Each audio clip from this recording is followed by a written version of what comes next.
Bonsoir à tous. Merci d'être si nombreux en cette fin de journée pluvieuse pour notre débat, pour l'un des derniers débats donc, c'est de ces 2 journées du forum consacré sur la thématique des 10 années après le printemps arabe donc de 2011.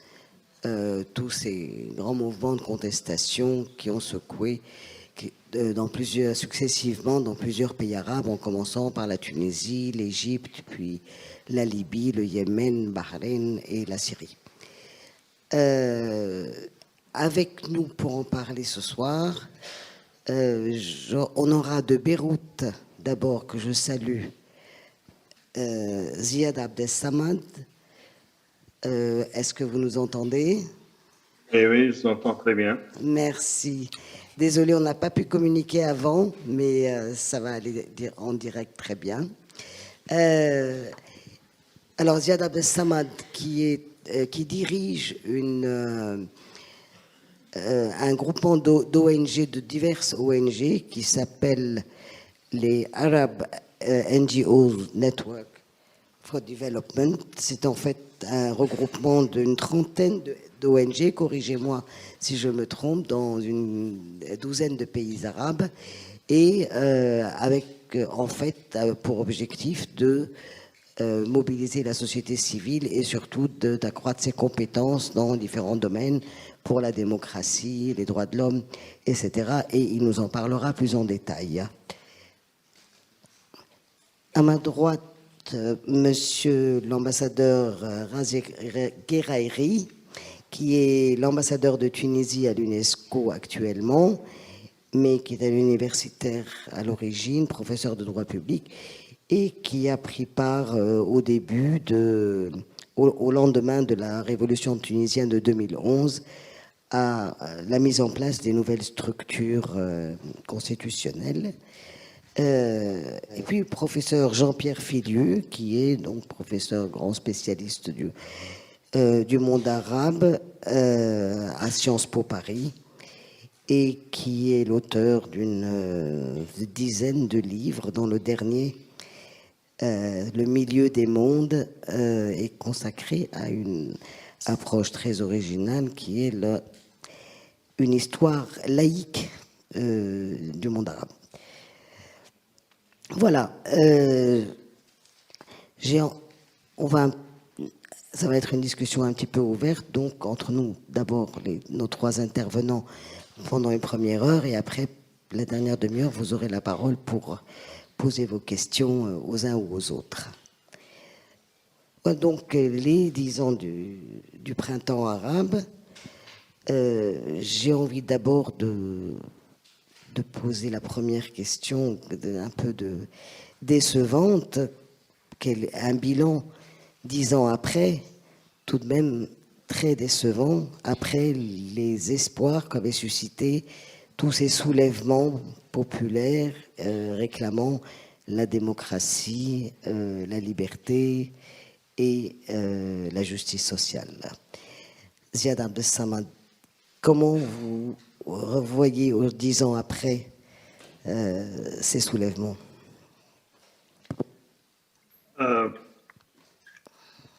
Vous voulez que je parle en français ou bien en anglais? Comme vous voulez. En français, en français. Non, si vous êtes plus à l'aise, la traduction est prévue et il y a les casques pour les personnes. Mais c'est vraiment à vous de voir. Est-ce que je peux faire, je peux commencer en français. Si je trouve quelques difficultés, je peux faire l'anglais alternativement.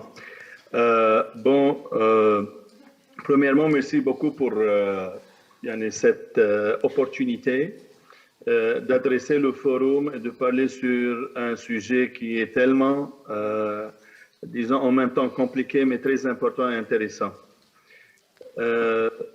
Je ne sais pas pourquoi c'est un peu décevant. C'est bien sûr, nous n'avons pas réussi à, disons, achever, aboutir nos objectifs, mais je crois que une vision un peu objective, malgré toutes les difficultés, toutes les complications, malgré la situation qui est très dangereuse maintenant. Je crois que il y a 10 ans, les peuples ont décidé de casser tout genre de peur et essayer d'adresser un peu leurs droits. On a le droit à la liberté, à la dignité, à la justice sociale.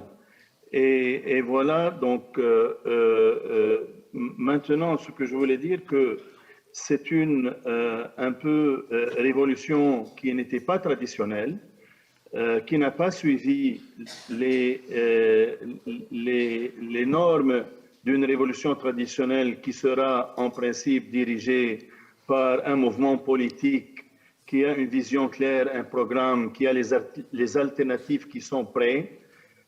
On est habitué dans la région de faire un changement d'habitude par un coup d'État exercé par une armée. Cette fois-ci, c'était le peuple, c'était la démocratie directe exercée par la population. Et disons, on reproche parfois que ces mouvements populaires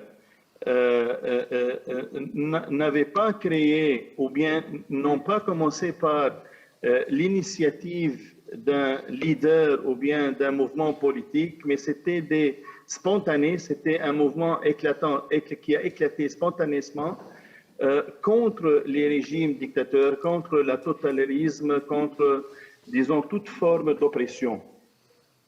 Donc, c'est une révolution qui n'est pas traditionnelle. Ce sont des mouvements qui sont en cours de proteste, sont en train de créer leur propre organisation, structure politique, leadership. Ça prend du temps, mais c'est un peu un défi. D'ailleurs, la manque de leadership a disons, donné une opportunité pour une flexibilité, pour élargir un peu le outreach d'un mouvement populaire, mais bien sûr, le manque d'une structure politique ou bien des structures politiques qui sont déjà prêtes a ouvert l'opportunité devant les structures politiques qui sont prêtes, disons les partis politiques traditionnels, les mouvements radicaux, ou bien même les mouvements politiques qui y appartenaient ou bien qui sont en alliance avec les régimes, les anciens régimes, qui ont réussi à entrer dans la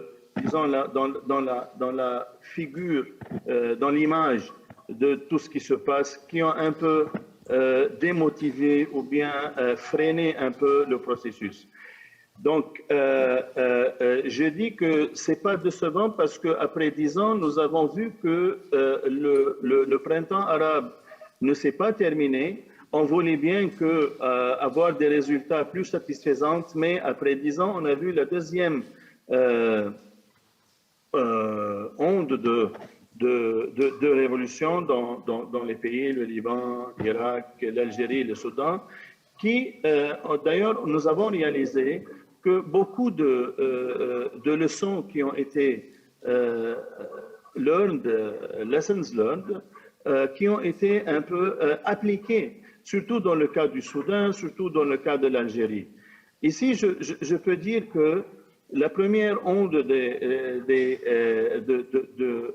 du printemps arabe, donc les mouvements populaires ont été poussés à organiser les élections, comme si les élections étaient le seul biais de la démocratie et pour construire la démocratie, bien que ces mouvements, ces groupes politiques n'étaient pas prêts, donc le résultat des élections était décevant.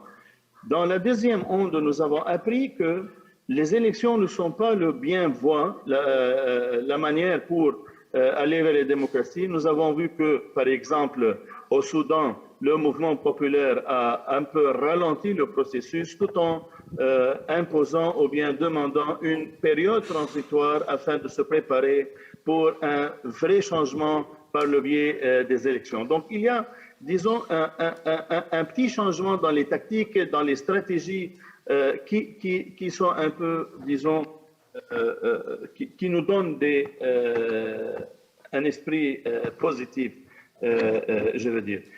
Je crois que là, oui, si vous me donnez un peu une minute pour dire qu'il faut aussi prendre en considération les facteurs extérieurs qui ont joué un rôle. Bien sûr, lorsque on dit qu'un mouvement spontané, on ne prend pas en considération tous les éléments qui sont pour et contre.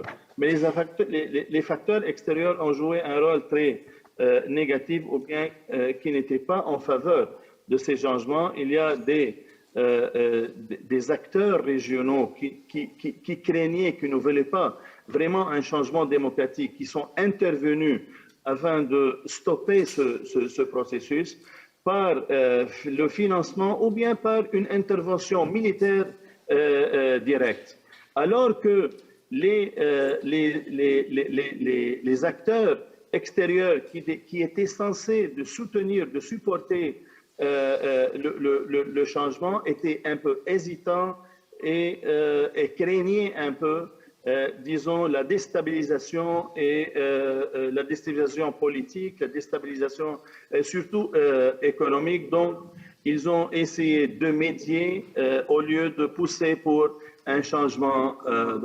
Donc, je veux dire qu'il y a un certain, disons, des facteurs, des éléments qui étaient en faveur et des éléments qui n'étaient pas en faveur qu'on doit analyser, parce que je crois que la situation maintenant, bien qu'elle n'est pas très positive, mais je crois que le processus continuera. Les gens ne pourront pas continuer à vivre dans une oppression sans dignité, déprimés de leurs droits humains, que ce soit politique, économique et social. Merci beaucoup. On vous retrouve dans un moment. Jean-Pierre Félu, pour continuer un petit peu sur cette présentation des mouvements, il y a une question qui se pose. Est-ce que ces mouvements spontanés, est-ce que descendre massivement dans les rues, quelles que soient les revendications, etc., c'est suffisant pour changer les choses quand on a vu combien d'échecs il y a eu, même au-delà du monde arabe d'ailleurs, que ce soit en Biélorussie ou en Birmanie, etc.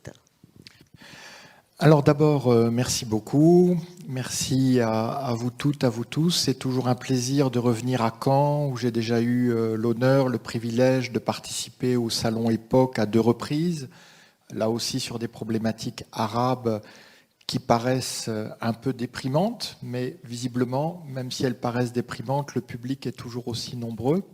C'est très réconfortant. D'abord, je voudrais quand même mettre en question la notion même de printemps arabe. À titre personnel, je ne l'ai jamais privilégié. J'ai parlé de soulèvement démocratique, de vague révolutionnaire. Et on voit bien que derrière la notion de printemps, même si elle était sympathique au début, il y avait l'idée que bon, voilà, c'était un peu une vague saisonnière qui allait se dissiper. Et au fond, voilà, bon, ils sont descendus dans la rue, comme vous disiez, ils voulaient changer. Bon, après, on passe à autre chose. Cette idée que voilà, la récréation est finie. Mais ce n'est pas une récréation, c'est une crise structurelle de longue durée. Et comme ça a été rappelé par notre ami depuis Beyrouth, depuis le monde arabe, ça continue. Donc l'idée que ça va s'arrêter, qu'on va se réveiller dans le statu quo, nulle part dans le monde arabe, il n'y a un retour au statu quo. Et partout, le maintien à flot des régimes autoritaires nécessite des ressources exorbitantes, que ce soit des ressources financières ou des ressources militaires. D'où les destructions des pays et des sociétés, d'où les vagues de réfugiés. Donc ça veut dire que simplement pour ne pas changer dans le monde arabe, pour maintenir le régime d'oppression, on est obligé à chaque fois de dépenser une énergie encore plus considérable uniquement pour dénier aux femmes et aux hommes arabes leurs droits les plus élémentaires. Et comme, alors moi je rajouterais une vague aux 2 vagues qu'a mentionné notre ami depuis Beyrouth, c'est que, En fait, pourquoi cette crise est-elle structurelle, hein? On a de 1922 à 1971 un demi-siècle d'indépendance des pays arabes, qui commence avec l'Égypte, le plus grand pays arabe, qui s'achève avec l'indépendance qui n'avait suscité aucun intérêt à l'époque des Émirats arabes unis, hein, du Qatar, hein, de Bahreïn et d'Oman. Et on voit aujourd'hui comment ces États sans peuple, très importants, États sans peuple, pèsent de manière déterminante dans l'avenir de la région.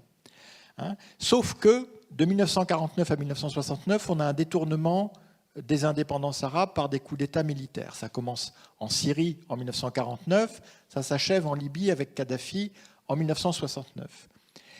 Et après, on a une première vague à la fin des années 80. Ça commence au Soudan, puis ça continue en Algérie.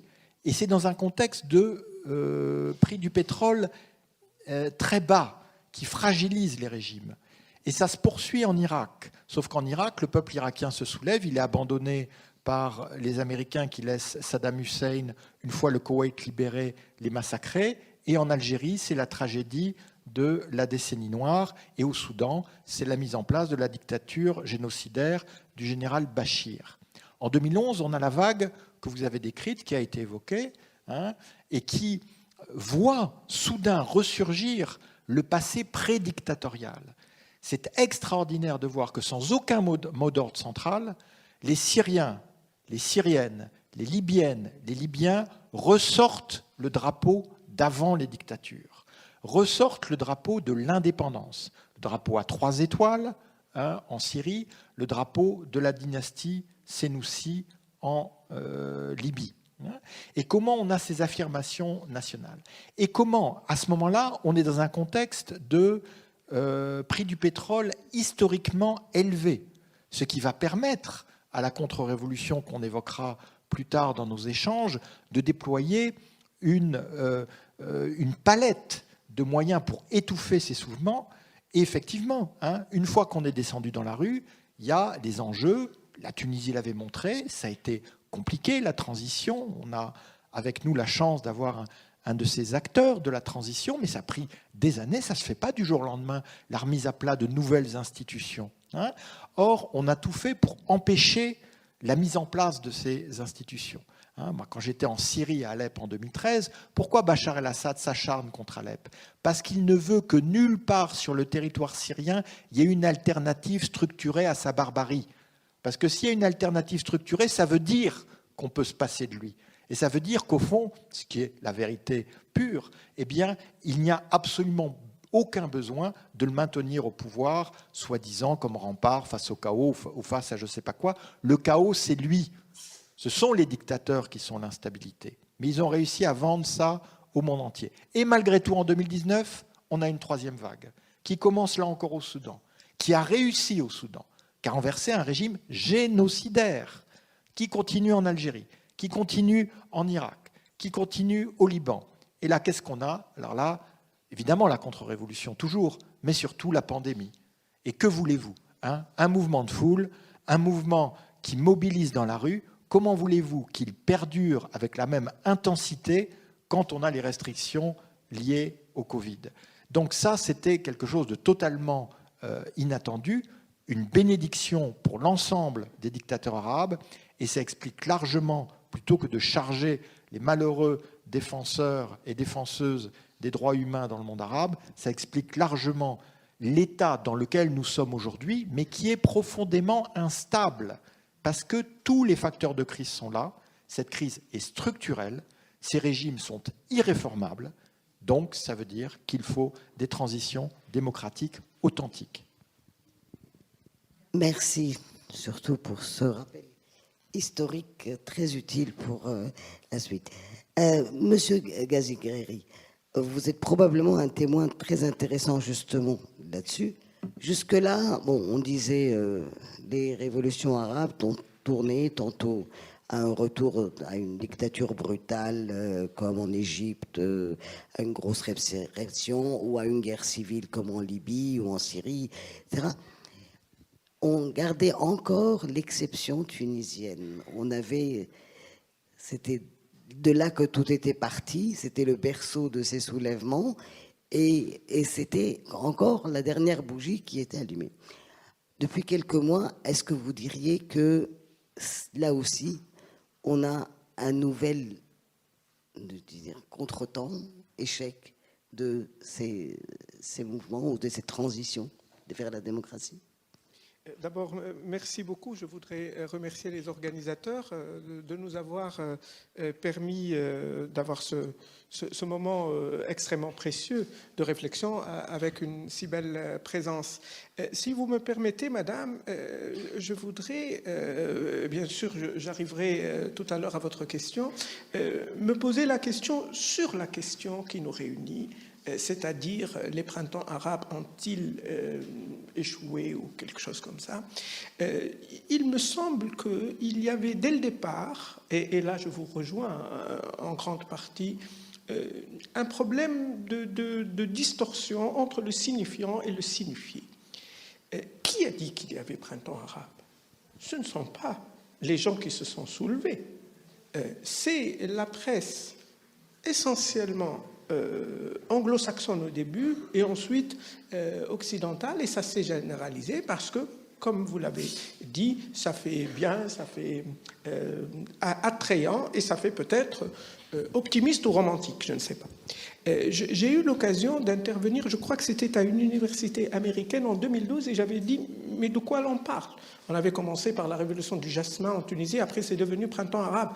Et je crois qu'il y avait un empressement, légitime par ailleurs, mais un empressement de vouloir vite caser des phénomènes par rapport à ce que l'on sait par rapport. Donc c'est un renvoi simple à la période qui a commencé à la fin de la première moitié du 19e siècle avec le printemps des peuples et ensuite le printemps de Prague, etc.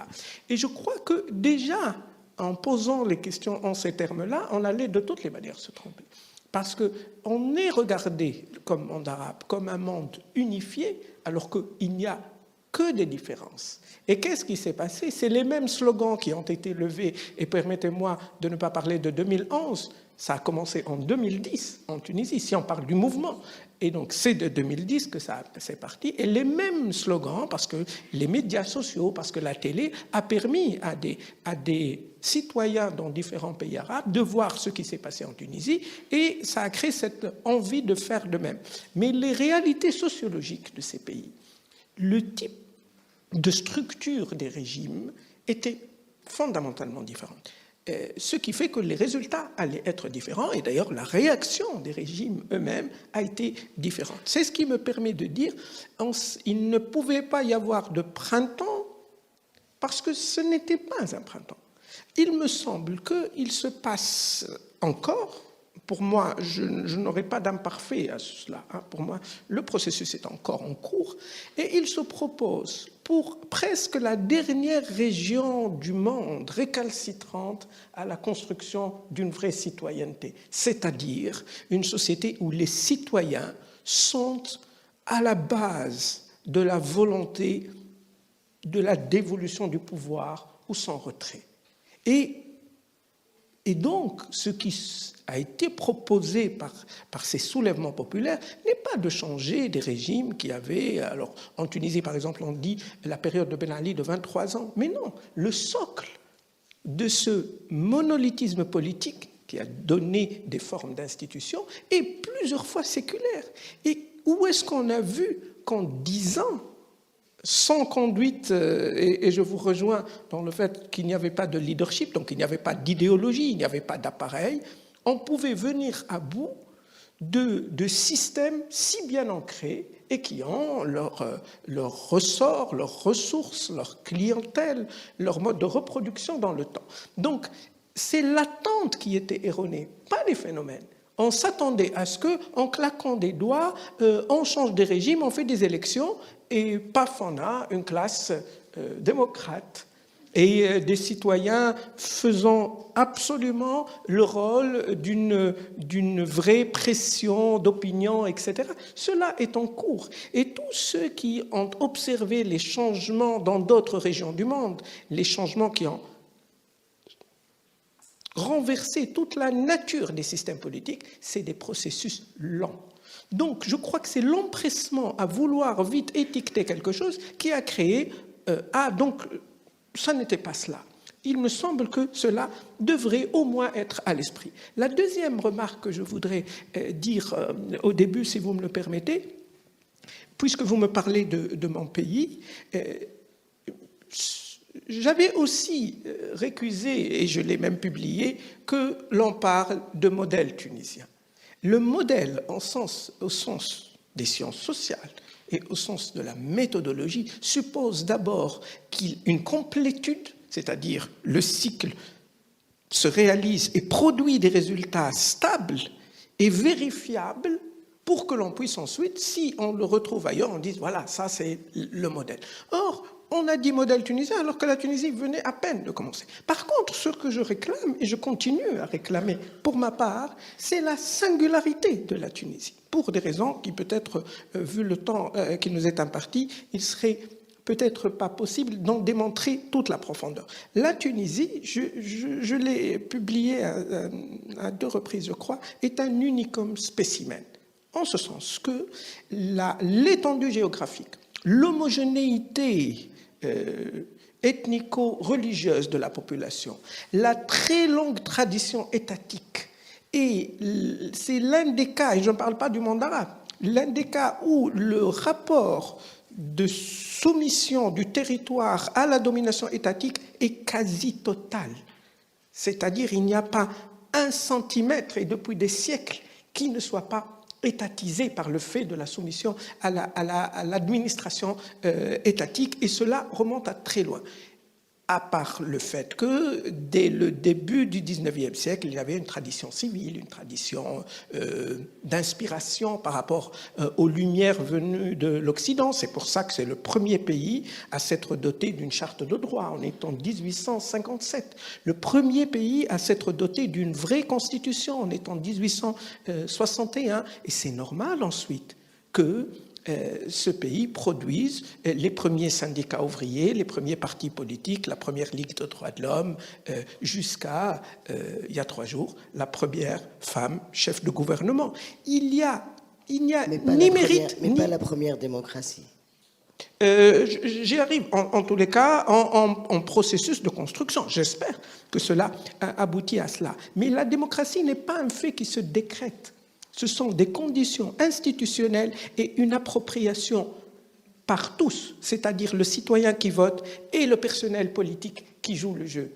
On ne peut pas faire de démocratie sans démocrate.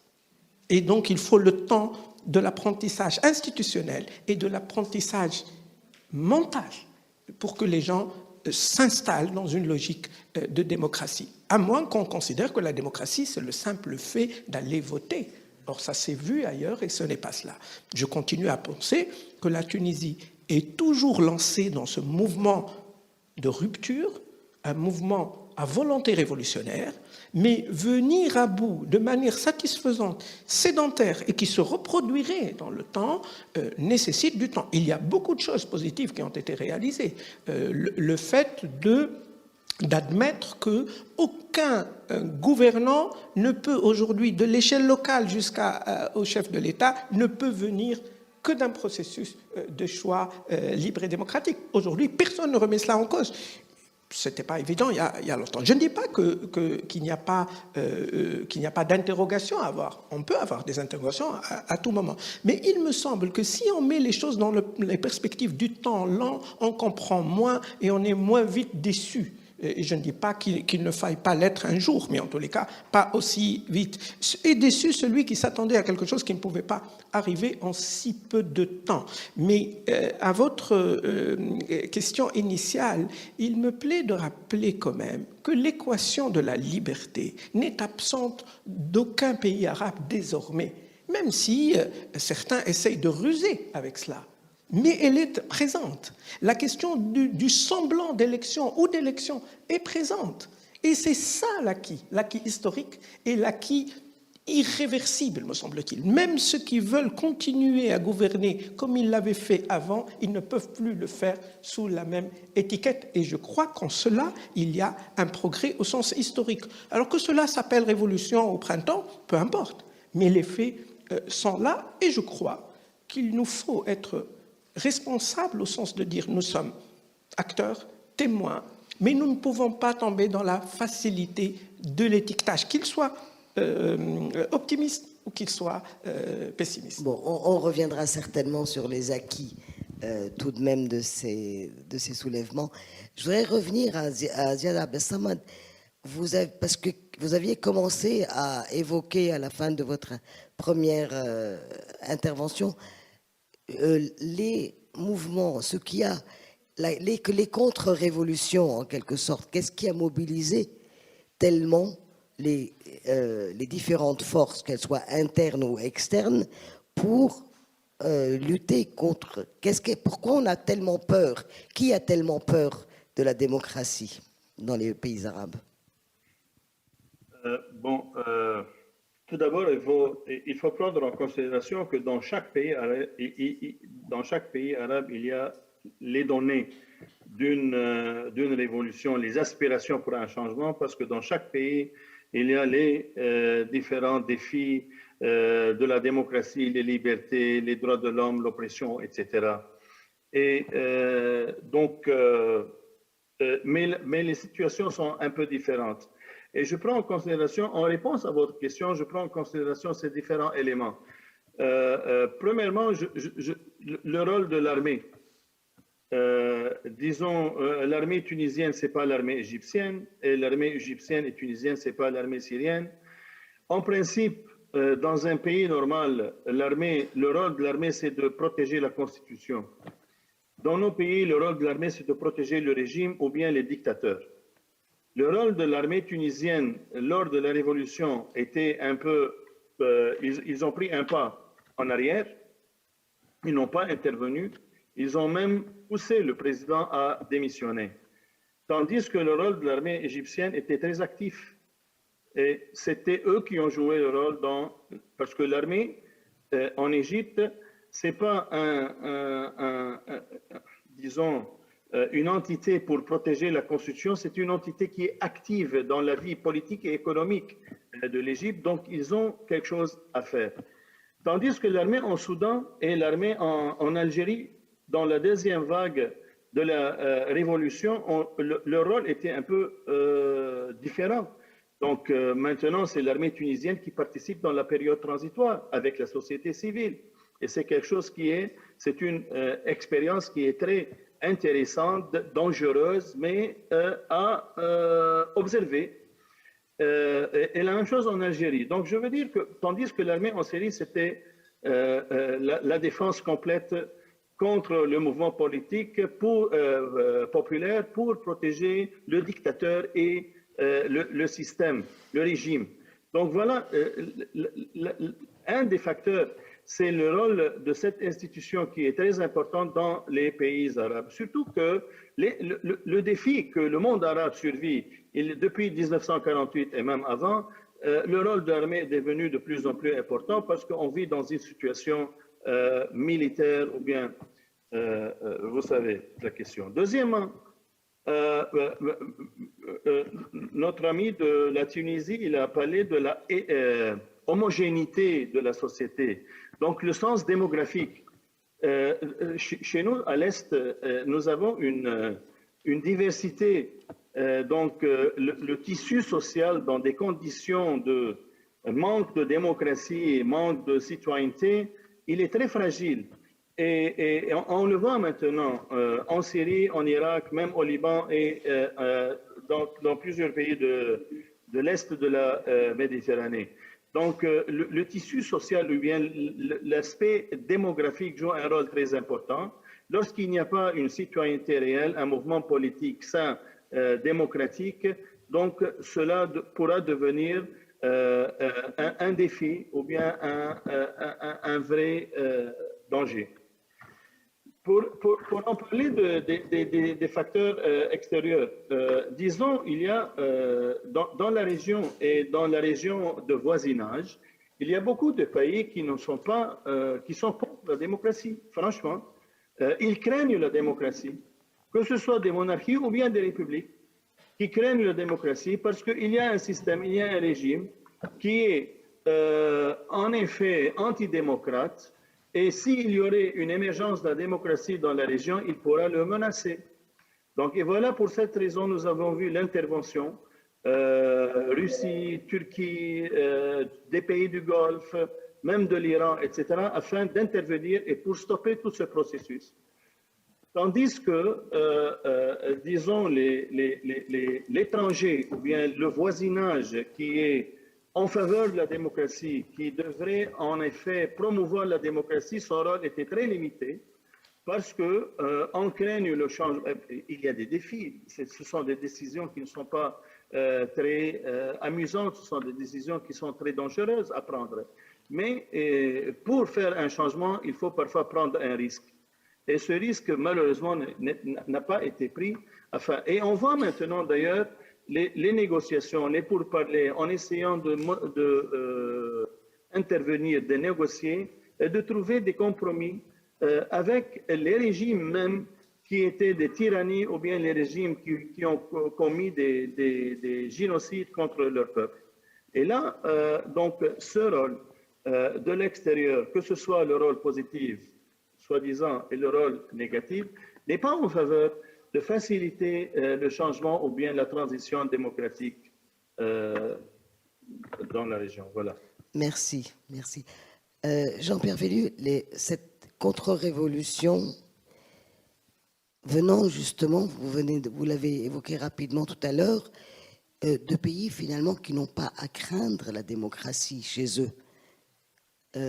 Comment vous expliquez leur acharnement, et je pense évidemment aux pays du Golfe, à absolument lutter contre toute ouverture démocratique dans les pays, dans les pays arabes? Oui. Oui, donc il y a 3 ans, à Caen, je présentais mon histoire de la contre-révolution arabe, vu qu'elle avait déjà une histoire. Hein. Le titre du livre était « Généraux, gangsters et djihadistes ». Donc il faut quand même avoir en tête que les 3 ont partie liée et que les généraux qui vous prétendent qu'ils luttent contre les djihadistes sont en fait des gangsters qui mettent leur pays en coupe réglée. Et la cerise sur le gâteau, ce sont des États sans peuple dans le Golfe qui peuvent se permettre de jouer avec les uns, avec les autres, pour pousser leurs intérêts de clics. Je pense que les personnes qui détiennent le pouvoir dans le Golfe tiendraient facilement dans cette salle. Je pense même que la moitié de la salle suffirait. Hein. Donc voilà, c'est des gens qui peuvent mobiliser des ressources absolument colossales et qui malheureusement sont souvent perçus comme étant prescripteurs en termes de modernité. Hein, je pense à Dubaï, pas uniquement à cause de Nabila et des influenceuses, mais parce que qu'est-ce qu'on ne nous dit pas sur la modernité de ce pays. Je pense évidemment au Qatar qui nous a amené Lionel Messi au PSG. Hein, mais derrière tout ça, il y a des structures, c'est même pas qu'elles sont archaïques, c'est qu'elles sont totalement dépassées dans une région où, fondamentalement, on ne pourra plus rien construire de durable si les peuples, c'est-à-dire les femmes et les hommes, ne voient pas, comme Ziad Abdessamad l'a rappelé, leurs droits enfin pris en compte. Et ça ne se fera pas du jour au lendemain, comme l'ambassadeur Rereiri l'a rappelé, évidemment. Mais au moins, il faut arrêter de les enfoncer. Or, qu'est-ce qu'on voit ? On voit que face à cette contre-révolution, alors j'ai parlé du Golfe, mais il ne faut pas oublier évidemment la République islamique d'Iran, qui, elle, a besoin, pour soutenir sa théocratie, que uniquement des alternatives de type théocratique ou de type confessionnel puissent émerger, ce qui lui permet d'avoir cette espèce de jeu à somme nulle pour les peuples de la région avec l'Arabie saoudite, donc théocratie sunnite. Ces 2 théocraties sont absolument d'accord pour enterrer toute forme de transition démocratique dans cette partie du monde. On a vu la Russie qui a mené sa guerre du pauvre en Syrie. Pourquoi elle a pu la mener ? Elle a pu la mener parce que pendant ce temps-là, les États-Unis, la France, la Grande-Bretagne menaient la guerre du riche contre Daesh, le vrai adversaire, alors que les révolutionnaires syriens n'avaient ni l'armement, ni les moyens de défense aérienne, ni l'artillerie, ni les blindés qu'avaient les djihadistes. Et comment se fait-il que les djihadistes les avaient ? généraux gangsters djihadistes. Ils ne sont pas arrivés par hasard. Je ne fais pas dans les théories du complot, jamais. Je suis historien, ce serait une insulte à votre intelligence. Mais il faut bien voir que ces régimes ont toujours préféré et parfois favorisé l'alternative djihadiste pour se poser en seul recours. Donc, les Russes, voilà, ils ont fait leur guerre du pauvre. À un moment, en 2015, quand ils sauvent littéralement le régime Assad, qui flageolait, ils ont un boulevard dans l'ensemble du Moyen-Orient parce que tous les régimes disent « Vive Poutine !» Formidable, cette personne qui soutient les régimes en place à tout prix. Sauf que les Russes, en Syrie, ont épuisé ce qu'ils étaient capables de faire. Et en Libye, il a suffi d'une batterie de drones turcs un peu sophistiqués pour liquider ce qui sur place était leur bras avancé, c'est-à-dire les mercenaires de la société Wagner. Mais le vrai problème, c'est nous, les démocraties occidentales. Qu'avons-nous ressenti face à ces femmes et à ces hommes qui, dans leur langue, sur leur registre, demandaient les mêmes choses que les Allemands lors de la chute du mur de Berlin, les Russes après l'effondrement de l'Union soviétique?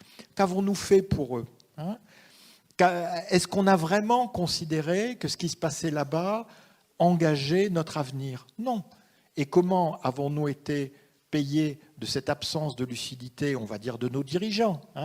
On a eu 2015, la vague des réfugiés et la crise terroriste. Voilà. Il ne faut pas imaginer que si on laisse tout cela pourrir, ça restera indéfiniment au Moyen-Orient. Et je suis personnellement très inquiet aujourd'hui par une forme de moyen-orientalisation du Maghreb, où on voit les différents prédateurs qu'on a évoqués commencer à s'agiter ici et là et à exporter leurs tensions et leurs contradictions.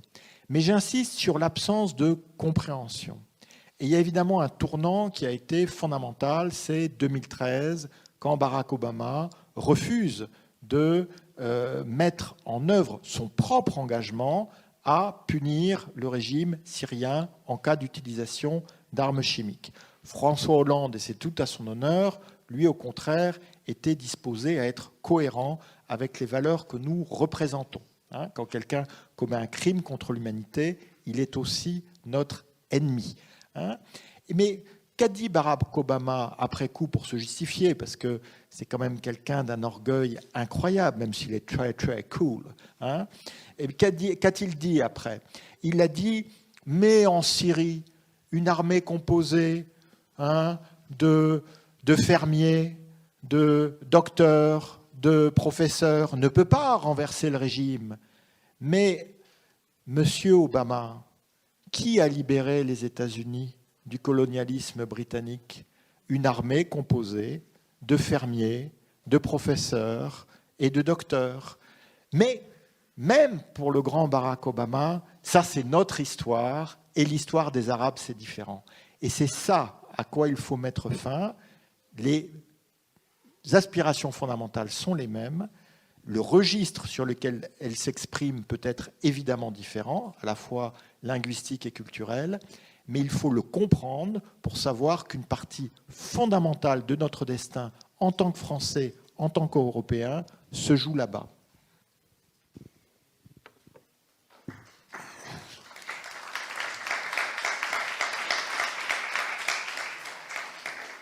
Monsieur Raïli, est-ce que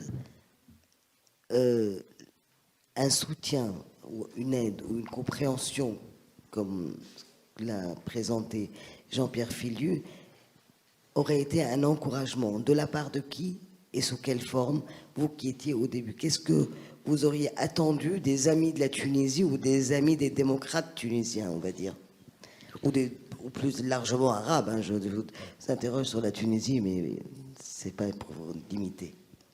D'accord, mais je continuerai à ne pas utiliser l'imparfait, parce que la question se pose encore.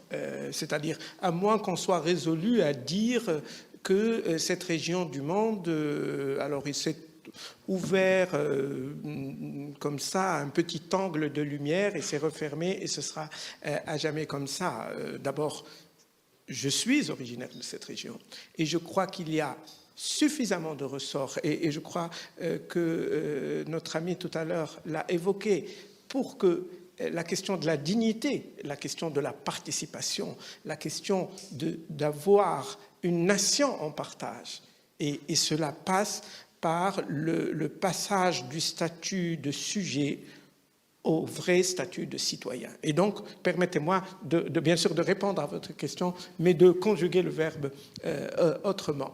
Alors, qu'est-ce que peuvent ceux qui voudraient que s'installent des démocraties par rapport à des situations très différentes? Alors, bien entendu, il me semble que la première chose, c'est de comprendre avant de s'empresser de faire quoi que ce soit. Et comprendre revient à ce que j'ai commencé par dire tout à l'heure. Il m'a semblé que cela n'a pas été compris. Pour une raison, d'abord, ce n'est pas l'inintelligibilité du monde, mais parce que, quand on parle d'État au moins, tout se décline en fonction des intérêts. Ce sont des rapports de force, ce sont des équilibres géopolitiques. Et que donc, je vais soutenir un tel, non seulement parce qu'il porte des valeurs que je trouve positive, mais parce que aussi cela m'arrange. Et on a vu, et on continue à voir aujourd'hui, que des pays soutiennent, et je ne parle pas que de la région arabe, soutiennent des situations dans certaines parties du monde et ne soutiennent pas des situations comparables dans d'autres régions. Et donc tout est à lire à l'aune de la question des intérêts. J'arrive maintenant à votre question. Qu'est-ce que peuvent faire les démocraties pour que s'installe une démocratie ? Je crois que l'histoire des démocraties occidentales, notamment tardives, est l'histoire du soutien international. Je prends pour exemple la mobilisation extraordinaire américaine au profit des États qui sont sortis exempts de la Deuxième Guerre mondiale, ce que la plupart, sinon la totalité des présents, connaissent sous le nom du plan Marshall. Ça a été une aide parce qu'à un certain moment où on installe la démocratie, il faut garantir un certain bien-être, un minimum de bien-être socio-économique. Sinon, si on ne l'a pas, ce sont les extrêmes et les radicalités qui tirent. Et donc, c'est évident que cela doit être fait, et je fais allusion plus tardivement de soutien massif de la communauté économique européenne, parce qu'à l'époque, ce n'était pas encore l'Union européenne, au profit des démocraties que sont devenues les démocraties européennes, telles que l'Espagne, telles que le Portugal et telles que la Grèce. Et je n'irai pas jusqu'à la série de pays qui ont émergé à la suite de la chute du mur de Berlin. Donc évidemment, il doit y avoir un soutien, parce que ce à quoi vous faisiez allusion tous avant, c'est que le soutien dans l'autre sens fonctionne aussi. Et que donc, il faut, si on croit qu'on a des valeurs en partage, eh bien cela devrait se vérifier. Et c'est l'universalité de ces valeurs, n'est pas une hypothèse ou un axiome annoncé avant, c'est une réalité qui se vérifie. L'autre aspect, me semble-t-il, c'est de croire profondément à l'égalité entre les êtres humains, quelle que soit la couleur de leur drapeau ou la couleur de leur passeport. On ne peut pas concevoir une vraie circulation des valeurs démocratiques, donc on appelle à ce que les idées circulent.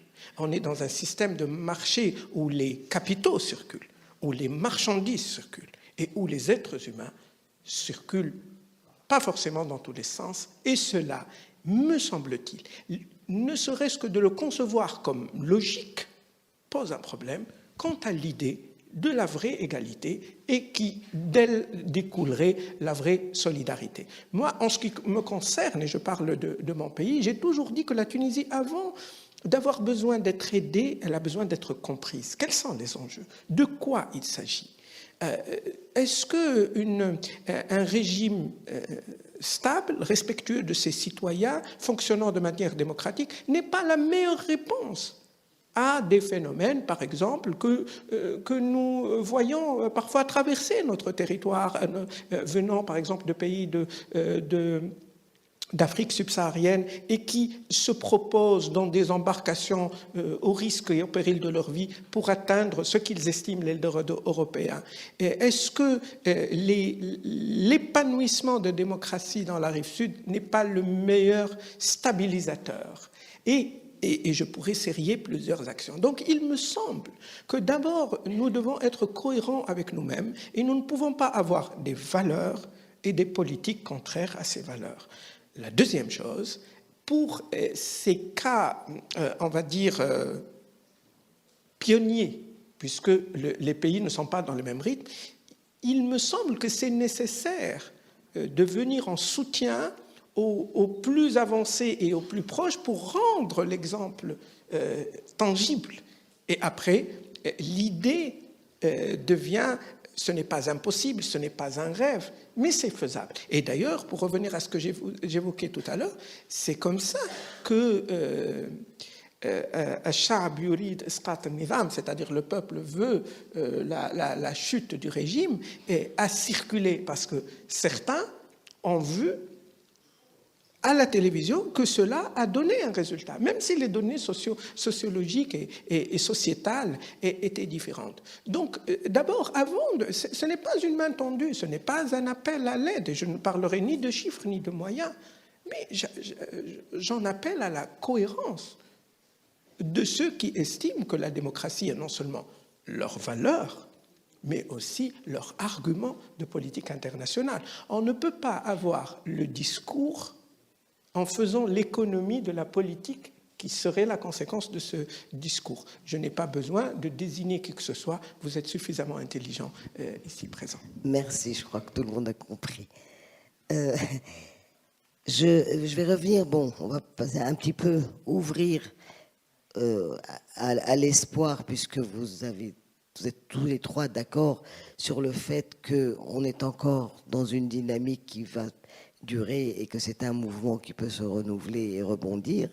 Et je crois que celui qui est très bien placé pour observer notamment ce dynamisme et cette créativité de la société civile, des sociétés civiles arabes, c'est Ziad Abdessamad, puisque il a tout un réseau d'ONG qui sont actifs dans ce... Est-ce que vous pouvez nous dire un mot de combien vous voyez d'espoir avec les gens avec qui vous travaillez régulièrement, avec ces différentes organisations de la société civile? Il y a un espoir conditionné, pour dire. Donc, on peut être toujours optimiste, mais il y a un tas de conditions qu'on doit prendre en considération. Moi, je crois que les gens sont très motivés, les gens veulent changer, les gens maintenant qui ont commencé à demander leur, disons, dignité, droit, etc., veulent continuer jusqu'au bout pour mettre en place un pays d'état de droit, respect de la démocratie, la citoyenneté. Mais les conditions sont, premièrement, un changement devra prendre en considération les facteurs internes. Un changement politique, un changement économique, donc c'est un changement complet. On ne peut pas parler d'un changement politique sans prendre en considération la justice sociale. On ne peut pas prendre un changement économique ou bien justice sociale sans la gouvernance et le changement politique. Donc l'agenda devra être un peu complète. Et lorsque je parle d'un changement politique, je dis que, disons, c'est le renforcement de la citoyenneté, l'engagement civique, je parle de la participation, mais le plus important, c'est un peu, il faut prendre en considération, disons, l'état socio-économique dans la région. Disons, la plupart des problèmes ou bien de l'instabilité politique, c'est les résultats de l'injustice sociale. Nous sommes dans une région où il y a une polarisation de la richesse énorme. Plus, il y en a moins que 1%, en plus que 50% de la richesse dans la région. La pauvreté, avec une croissance terrible, l'emploi, le chômage, il y a tant de problèmes. Donc, et c'est pas un problème seulement politique ou bien programmatique, c'est un problème systémique.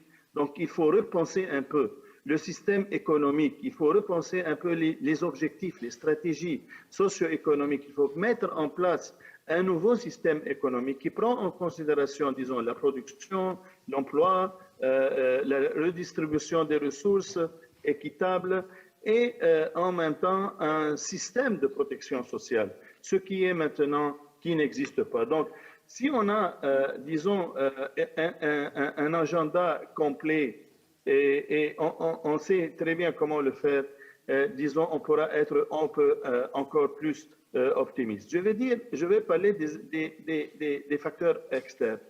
Je ne peux pas parler mieux que notre ami, disons, le diplomate qui pèse ses paroles, mais je peux dire, non, en effet, la déstabilisation de la région aura un effet, un impact sur le voisinage aussi.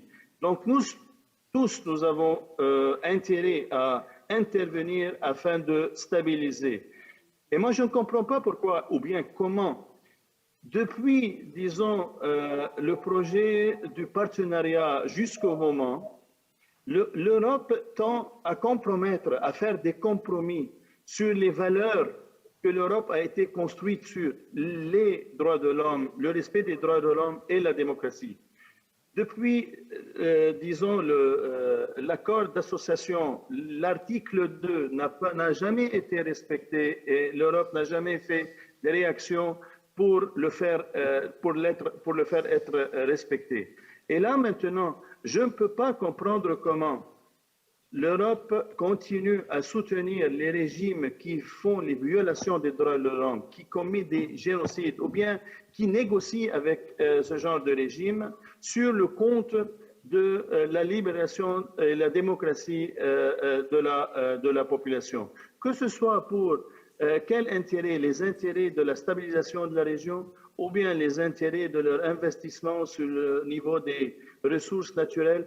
Donc je veux dire que les conditions, c'est est-ce qu'on pourra élaborer, disons, un programme politique, socio-économique qui sera très bien soutenu par les forces, les acteurs intérieurs, les acteurs nationaux, mais aussi par nos alliés, par nos amis et surtout par nos amis du voisinage, les proches, reconsidérer tous leurs rapports avec les régimes, les systèmes et avoir un rapport direct avec les sociétés dans la région en transition. Merci beaucoup.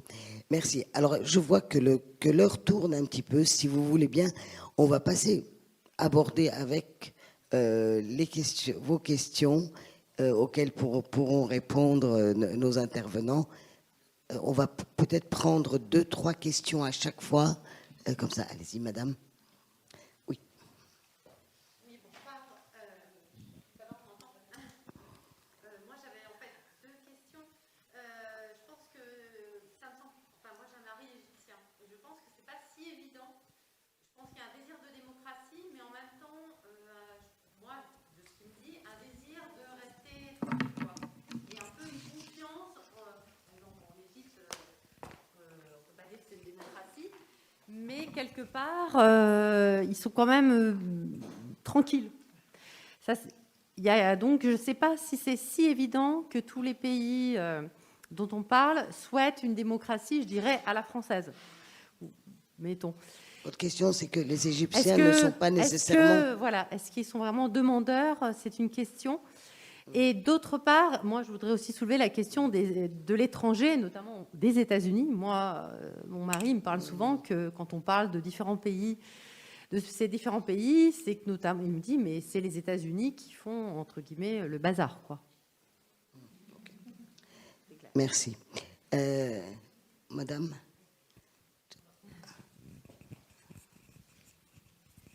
Bon, juste un tout petit mot, je parle au nom d'une association que nous avons créée ici en Normandie, qui s'appelle les Amis du Printemps Arabe et de la Tunisie, en début 2012. Et je voulais témoigner d'une chose importante qui s'est notamment passée il y a 2 jours, le week-end dernier. J'étais en Tunisie lors d'une rencontre qui a concerné 84 associations de la société civile, de jeunes, regroupés au sein d'un réseau en Tunisie qui s'appelle Solidarité laïque et qui a pour objet la lutte contre les inégalités, la lutte pour l'égalité entre les femmes et les hommes, et puis, bien sûr, la démocratie.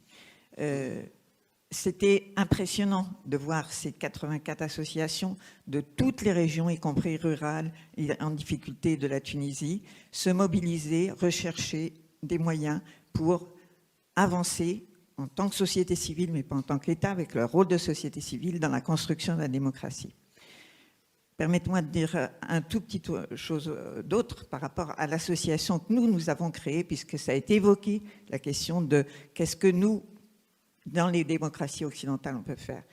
Quand on a créé cette association, ici, à Caen, notre souhait, c'était d'accompagner, même modestement, même petitement, le processus de transition démocratique, parce qu'il nous semblait que si on ne le faisait pas, eh bien, ça se retournerait aussi contre nous. Je pense que c'est aussi dans les intérêts partagés qu'on a vraiment... C'est important que se jouent des relations entre les sociétés civiles pour que se construise la démocratie quand il y a des mouvements comme cela. Quand on est en Tunisie, c'est vrai que tout le monde se moque de nous quand on dit qu'on s'appelle les Amis du Printemps arabe et de la Tunisie, pour les raisons que monsieur a dit, moi que je partage. Ceci dit, on l'a gardé parce que voilà, c'est un processus long, un printemps c'est le début, on est encore qu'au début, donc on garde ce nom-là volontairement.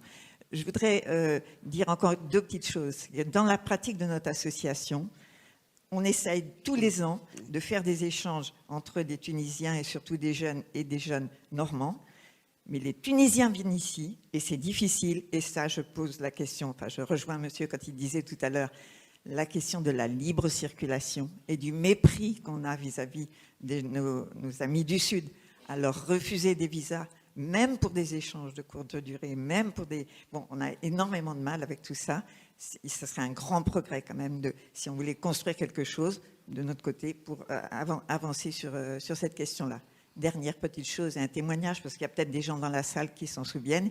Ici, dans cette salle, en 2017, nous avions fait un grand événement avec 10 femmes de GAFSA qui se préparaient à se présenter aux élections municipales, les élections locales qu'il y a eu en 2018 après. Et donc, leur souhait de ces femmes-là, c'était de rencontrer des femmes élues ici et de partager leur combat qu'on a conduit, nous, pour l'égalité entre les hommes et les femmes devant les élections municipales. Je donne tous ces petits exemples-là pour dire que c'est pour moi important, quand on parle des pays arabes, de regarder pas simplement du côté des États, qu'est-ce qui peut être fait pour avancer dans le processus démocratique, mais dans les sociétés civiles, comment on peut contribuer, même petitement, à faire avancer ça. Merci beaucoup, madame, pour votre témoignage et pour ces informations. C'est vraiment montre qu'il y a des voies positives à explorer. Bien. Je vais prendre une troisième question, vite, même si celle-ci... Madame, allez-y.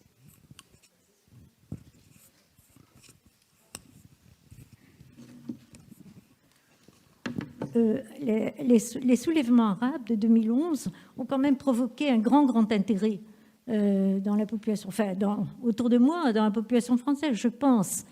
Et on a quand même remarqué que dans la suite de ces soulèvements, il y a eu quand même des mouvements importants en Europe.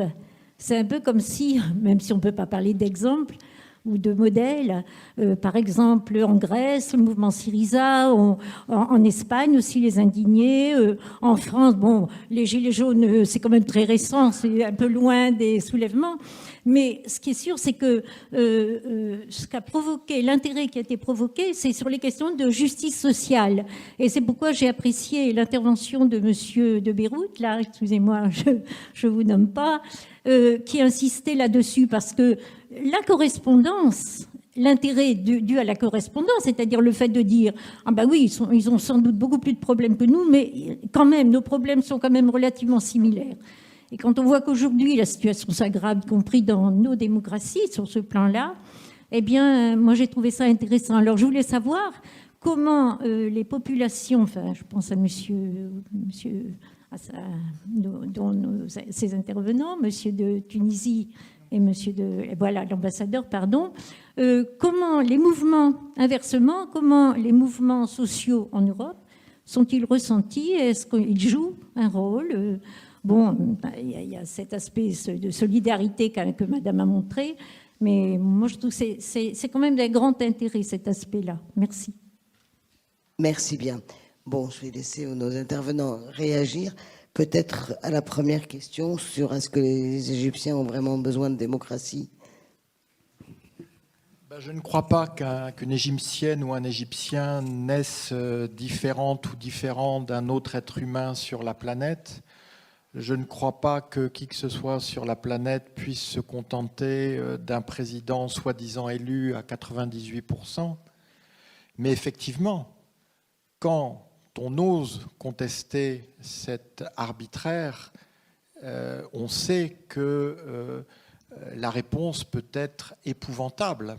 Donc, entre une réponse épouvantable et le rêve d'en changer, eh bien, on opte pour le statu quo. De là à dire que c'est un choix volontaire et libre, je me garderais bien d'y aller.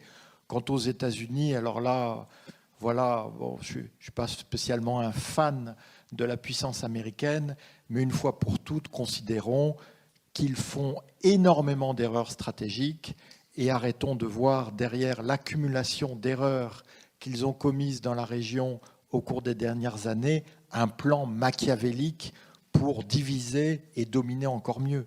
Ils ont juste été nuls. Le problème, c'est que c'est nous qui avons payé une grande partie du prix de leur erreur en Europe. Mais le prix le plus exorbitant, il a été payé par les femmes et les hommes de la région.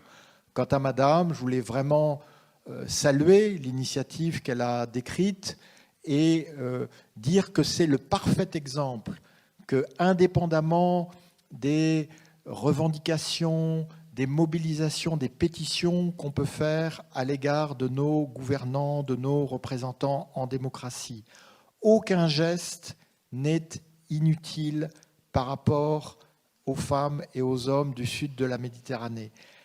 Le simple fait de se mobiliser, de démontrer cette mobilisation, cette marque d'intérêt est fondamentale.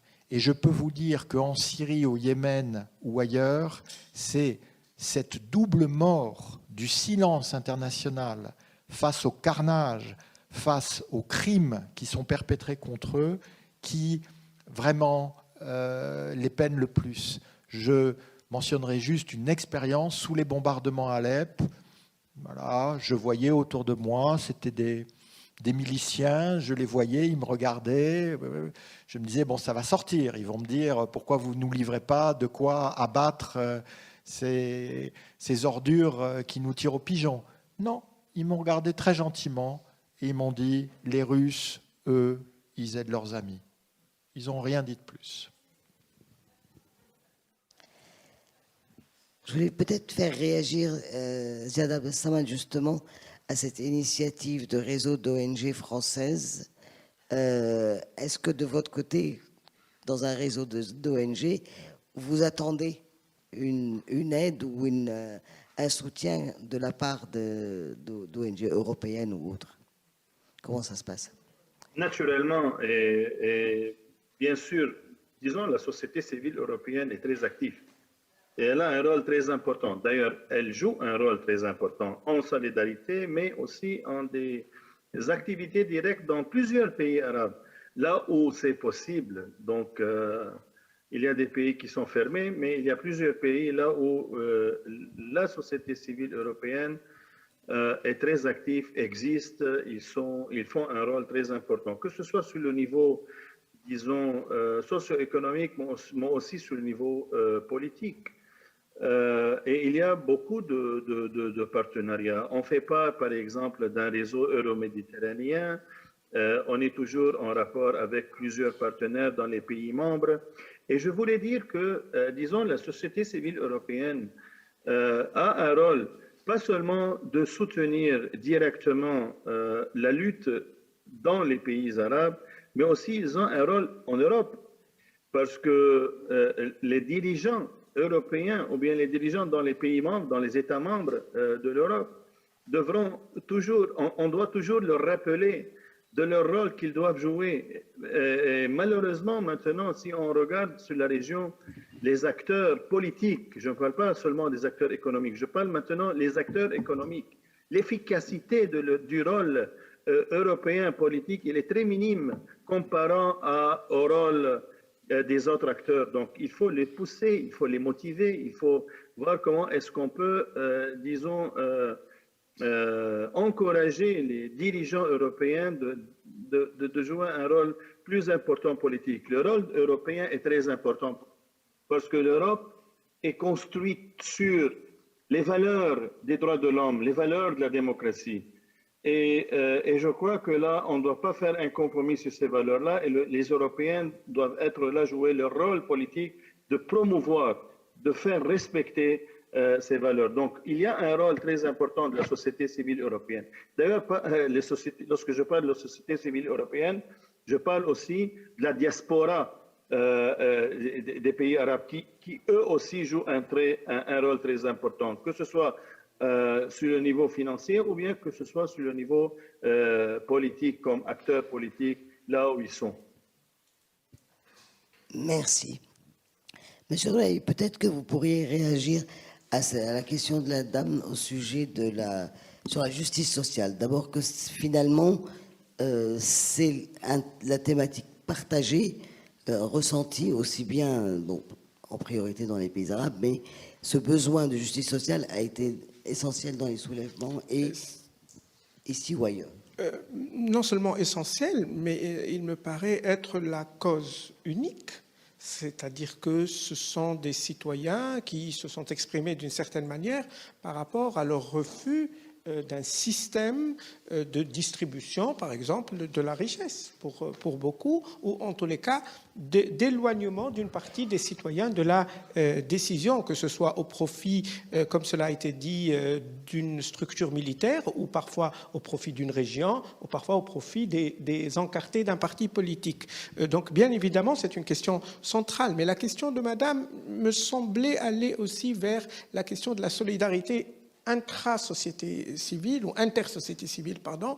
Et encore une fois, je suis très à l'aise pour en parler parce que je parle de la Tunisie, et ce sont des exemples que j'ai accompagnés moi-même à d'autres occasions. C'est la très ancienne tradition entre des associations majeures. Je pense par exemple à la centrale syndicale en Tunisie, l'UGTT, qui remonte à 1947 et qui a contribué à la lutte pour l'indépendance et qui peut-être fait partie des causes de la singularité tunisienne, c'est qu'il y a de façon très ancienne une intermédiation sociale. Et alors, par exemple, ce syndicat ouvrier a de très larges relations anciennes avec les grands syndicats ouvriers européens. Et c'est la même chose pour le syndicat patronal.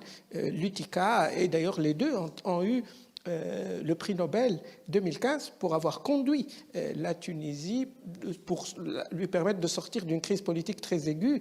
Et le prix Nobel n'a pas été attribué à l'État, ni à un chef d'État, il a été attribué au quartet qui a mené un débat où il a contraint la classe politique de se conformer à sa volonté. Donc, il y a cela. La deuxième chose, c'est que la Tunisie a abrité, dans cette période-là, dans cette décennie, 2 fois le forum mondial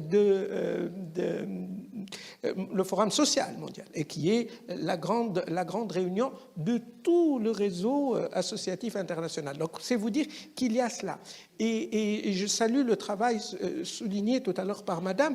C'est très important que les associations s'impliquent, et c'est très important aussi que les membres des associations dans les pays en question se rappellent de cela, non seulement dans leur action associative, mais aussi quand ils se comportent comme électeurs. Parce qu'il faut aussi considérer qu'il y a dans l'offre politique dans ces pays-là ce qui se propose. de regarder l'aide, le soutien et la compréhension comme vecteur de leur politique, et d'autre part. Donc là aussi, si j'appelle à la cohérence tout à l'heure dans un autre contexte, j'en appelle aussi. Si vous me permettez, parce que je dois prendre un train et je risque de le rater, je voudrais, si vous me permettez, parce que cela me permet de faire le lien entre les trois remarques des trois personnes aimables qui ont posé des questions, c'est que dans nos régions, et dans notre région, se pose une question fondamentale. Pourquoi moi je suis toujours mu par cet optimisme qui ne vient pas d'humeur, mais d'analyse?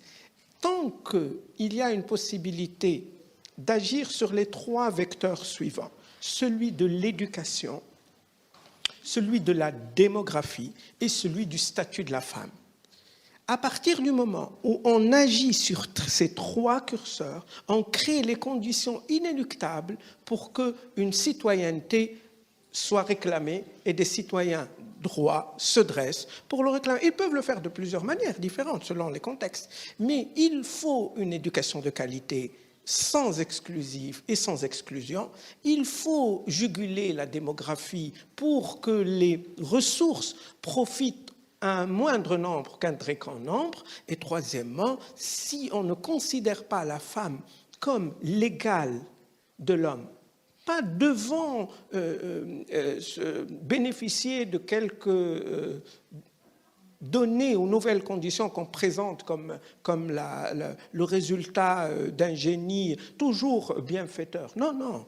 On parle de conditions de citoyenneté. La citoyenneté doit être totale. Et si elle exclut, souvent c'est plus que la moitié de ces sociétés. Et donc, tant qu'on n'a pas agi durablement sur ces trois vecteurs-là, tant qu'on aura ces réminiscences de ce qui a amené votre imparfait de tout à l'heure. Et je pense que donc la voie est tracée devant nous. Il faut croire que c'est des mouvements lents et que l'histoire appartiendra aux pays, dans les sociétés, améliorant ces trois conditions-là, et c'est une condition qui mène forcément au mieux-être. Et d'ailleurs, c'est très simple. On peut regarder ces pays à travers ces trois critères, et on a le résultat politique qui en découle en toute logique. En tous les cas, j'ai été vraiment ravi et je suis au grand regret, sinon j'imposerai aux organisateurs de me garder encore un soir, ça n'a pas été prévu. Donc, merci beaucoup et je suis vraiment désolé de prendre congé de vous avant ça. Merci à vous. Merci.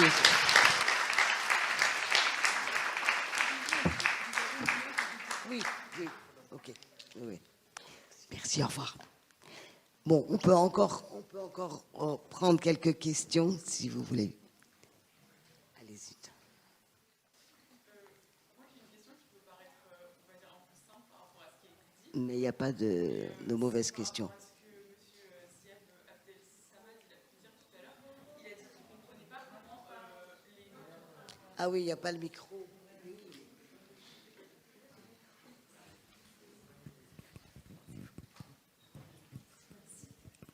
Donc, je disais, j'ai une question qui va paraître peut-être un peu simple, mais voilà. Donc, c'était par rapport à ce que M. Ziad Abdel Samad, il a dit tout à l'heure. Ça m'a interpellée parce que j'ai trouvé ça vraiment... Enfin, ça a résonné dans ma tête. Et il a dit qu'il ne comprenait pas comment les démocraties occidentales, l'Europe plus particulièrement, pouvaient, on va dire, transiger avec des régimes totalitaires qui oppriment leur population. Et je me demandais comment... Enfin, qu'est-ce qu'on attend de nos dirigeants? Parce que est-ce qu'on attend on va dire des décisions économiques, genre des embargos par exemple, ou alors militaires ou juste diplomatiques? Oui. Très bien. Bonne question. Une autre question, monsieur?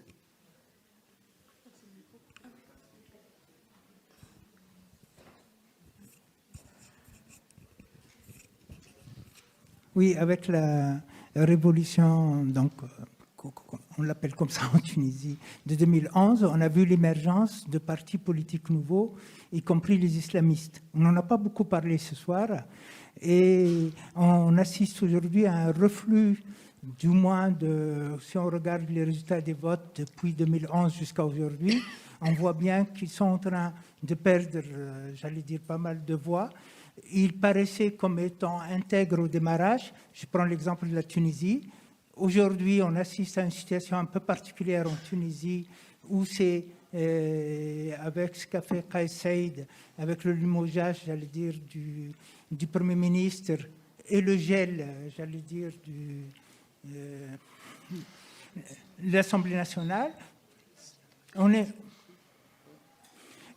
Donc, on est en train d'assister quand même à une nouvelle phase de la révolution tunisienne. Ça, c'est ma première question. Deuxième question, il y a deux forces, même trois, je crois que c'est M. Filiou tout à l'heure qui en a parlé, entre les frères musulmans, le Qatar, la Turquie, Nahda d'un côté, l'Arabie saoudite, les Émirats de l'autre, et les Iraniens avec tous leurs alliés. On assiste à quand même une bagarre assez importante, j'allais dire, dans le monde arabe pour le leadership.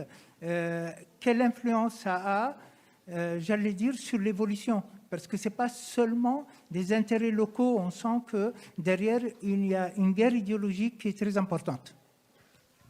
Merci. On va pouvoir prendre une dernière question peut-être. Il n'y avait pas. Il n'y a plus. Bon, on va être dans les temps alors. Je vais laisser Ziad Abdel Samad répondre à une dernière fois à la question de qu'est-ce que concrètement, quand on dit on attend un soutien de l'Union européenne ou des pays de l'Union européenne, est-ce que c'est plus politique, militaire, diplomatique, économique, etc. Surtout pas militaire. Et je ne crois pas à la force ni aux interventions militaires, sauf dans des cas très exceptionnels, et j'espère qu'on n'arrivera pas. Mais il y a beaucoup d'interventions. Moi, ce que je voulais dire que les initiatives politiques européennes devront être plus, disons, ciblées, et le rôle européen diplomatique et politique devra être encore plus efficace. Ça, c'est de un. De deux, et pour l'application de la droit international, l'application des résolutions internationales qui ne sont pas respectées. Alors, on peut s'abstenir de travailler ou bien de soutenir un système ou bien un régime qui ne respecte pas les droits internationaux ou bien les résolutions internationales. Et troisièmement, il y a des sanctions ciblées. Moi, je ne parle pas des sanctions aveugles qui contre un pays, mais je parle des sanctions ciblées. Et moi, je vous dis que chez moi, dans mon pays, au Liban, lorsque l'Europe a commencé à penser de faire des sanctions ciblées sur quelques politiciens, on a vu comment ils ont commencé à changer d'attitude. Et ils seront très, disons, atteints par des sanctions ciblées, disons. Et c'était, je crois que la Cour de la justice européenne, ou bien la Cour des droits de l'homme européenne, qui pourra prendre des mesures aussi à cet égard. Donc, il y a plusieurs initiatives européennes qui pourront être prises, mais c'est la décision politique qui compte au premier lieu. Merci. Je vais donner la parole à Jean-Pierre Filiou pour répondre à Madame et conclure. Je vais juste faire un rappel, une annonce que Jean-Pierre Filiou et moi-même, on en va dédicacer nos livres tout à l'heure en sortant d'ici à 19h, je crois, ou à 18h30. Voilà. Donc, c'est pour ceux qui seraient intéressés. Voilà. Alors, merci, cher Ala, de me laisser ce mot de la fin qui va s'efforcer d'être un mot d'espoir. Oui, monsieur, évidemment, on a ces prédateurs régionaux, mais qui occupent un vide et qui fonctionnent, là encore, avec une logique de régime. Vous leur faites beaucoup d'honneur en disant qu'ils sont portés par l'idéologie. C'est quoi l'idéologie de Poutine? C'est quoi l'idéologie des Émirats, à part business et faire taire les voix dissidentes, mais on nous présente ça comme une grande dramaturgie entre des visions opposées du monde, alors que fondamentalement, ce qu'ils veulent, c'est que les peuples n'aient absolument jamais voix au chapitre. Et voilà. Alors après, on peut disserter sur ceci, sur cela, mais ça permet de faire le lien avec l'Europe. Si l'Europe n'occupe pas effectivement la place qui est laissée libre par les États-Unis, parce que le retrait américain est irréversible. Et ce retrait américain, il ne vient pas de la chute de Kaboul. Ce retrait américain, il a été prononcé le jour où Trump a accueilli son ami Netanyahou à Washington en disant « je vais faire l'accord du siècle ». Et bizarrement, il n'y avait pas un arabe dans la salle. Si, il y avait peut-être 3 ambassadeurs à la fin des États dits des accords d'Abraham aujourd'hui. Il a suffi que le sous-préfet de Ramallah, le mal nommé président de la mal nommée autorité palestinienne, dise non, je ne rentre pas dans cette équation pour que l'accord du siècle vole en éclats. Donc ça veut dire que les peuples, de toute façon, même de manière négative, même en creux, ils ont le dernier mot. Et ça veut dire que du coup, pour l'Europe, en général, et pour la France qui va occuper la présidence européenne, eh bien, il y a un boulevard. Mais ça veut dire aussi qu'il faut qu'on soit cohérent avec nos valeurs. Ça veut dire qu'il faut arrêter de donner la Grande Croix de la Légion d'honneur à des criminels qui ont du sang sur les mains. Et ça veut dire, une fois pour toutes, que nous comprenions que nous avons aussi un rapport de force et que la force, elle n'est pas que militaire. La force, elle est symbolique. La force, elle est normative. La force, elle est fondamentalement dans la cohérence, dans la défense des valeurs. Et quand nous serons cohérents dans la défense de nos valeurs, eh bien, inévitablement et très vite, nous aurons des résultats de la politique qui sera suivie sur la base de cette cohérence. Merci beaucoup.